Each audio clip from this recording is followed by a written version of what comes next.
మధ్యలో ఉన్న అమ్మాయి పేరు వెనీషా, అంతేనా?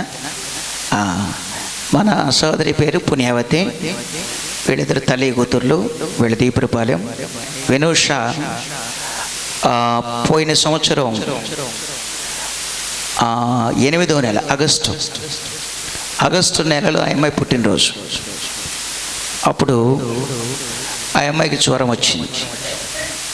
ఆ జ్వరము కంటిన్యూగా 9 నెలలు ఉంది. 9 నెలలు కంటిన్యూగా.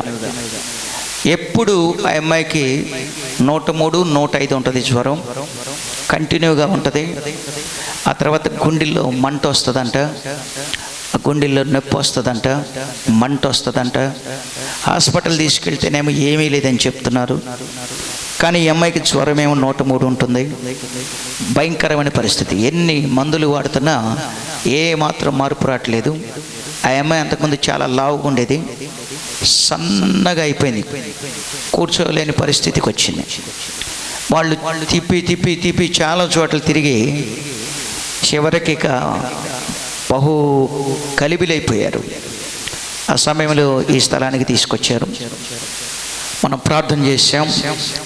నేను 3 వారాలు ఇక్కడికి రమ్మని చెప్పి ప్రతి వారం ప్రార్థన చేశాను. దేవుడు అద్భుత కార్యం చేశాడు. 9 నెలలు కంటిన్యూగా ఉన్న జ్వరం, గుండెల్లో మంట. ఆ అమ్మాయికి ఏదైనా కొంచెం తింటే అది వామిటింగ్ అయిపోతుంది. అలాంటి భయంకరమైన పరిస్థితి నుంచి దేవుడు విడిపించాడు. 2 నెలల నుంచి ఆ అమ్మాయికి జ్వరం రావట్లేదు, గుండెలో నొప్పి లేదు, మంట లేదు, ఆకలేస్తుంది, కొంచెం తినగలుగుతుంది. అన్ని విషయాలలో ప్రభు కృప చూపారు. అంతే కదా వెనుషా? అంతేనా? యేసయ్యకి మహిమ, సమస్త మహిమ యేసయ్యకే చెందునుగాక. దేవుడు వెనుషాను, వాళ్ళమ్మ పుణ్యవతిని, కుటుంబం అంతటిని దీవించునుగాక.